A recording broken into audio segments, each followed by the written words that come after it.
جانتے ہو میرے نزدیک سب سے خوبصورت لمحہ کون سا ہے؟ جب میں تنہا بیٹھ جاتی ہوں اور اللہ سے دعا کرتی ہوں، اسے اپنے دل کی باتیں بتاتی ہوں، اسے اپنا حال دل سناتی ہوں، تب میں دل میں ایک عجیب سا سکون محسوس کرتی ہوں۔ جب آپ کا دل پریشانیوں کے پہاڑوں کی طرح ٹوٹنے لگتا ہے، آپ کی آنکھوں سے آنسو بہنا شروع ہو جاتے ہیں، تب آپ محسوس کرتے ہیں جیسے اللہ اس پوری دنیا میں صرف آپ کی ہی پریشانیوں کو سن رہا ہے اور آپ کو اس کا جواب بھی دیتا ہے۔ جو اللہ پر بھروسہ کرتا ہے، اللہ اس کے لیے کافی ہوتا ہے۔ بے شک اللہ تو بن کہے باتیں بھی سن لیتا ہے، لیکن تم جب بھی اللہ سے باتیں کرو تب اپنے دل و دماغ کی ساری باتیں زبان پر لے آنا۔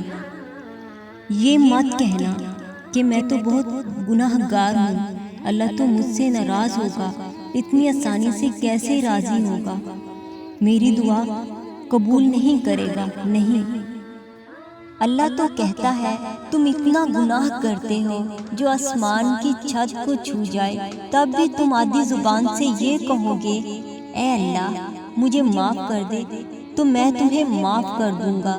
کیا پھر بھی تم دیر کرو گے اللہ سے معافی مانگنے میں، اس کے سامنے جانے میں؟ جاؤ اپنے ٹوٹے ہوئے دل کو اس کے سامنے جا کے رکھ دو، اسے وہ سب باتیں بتا دو جو تمہارا دل توڑتی ہیں، اسے وہ سب مانگو جو تم چاہتے ہو۔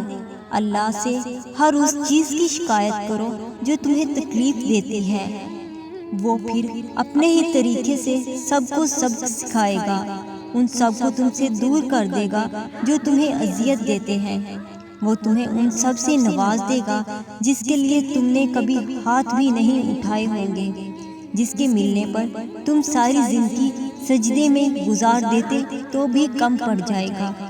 بس اپنے دماغ میں یہ بات کبھی مت آنے دینا کہ وہ تمہاری دعاؤں کو سنتا نہیں، وہی تو سنتا ہے، اس کے علاوہ کون ہے جو تمہیں اتنے اچھے سے جانتا ہے؟ بات کرو، اس سے دعا کرو، وہی تو سنے گا، کیونکہ وہ اپنی مخلوق سے بے حد پیار کرتا ہے۔ اس کے علاوہ ہمیں سننے والا ہے ہی کون؟ اس کے بغیر ہم نامکمل ہیں، ہمارا وجود ادھورا ہے۔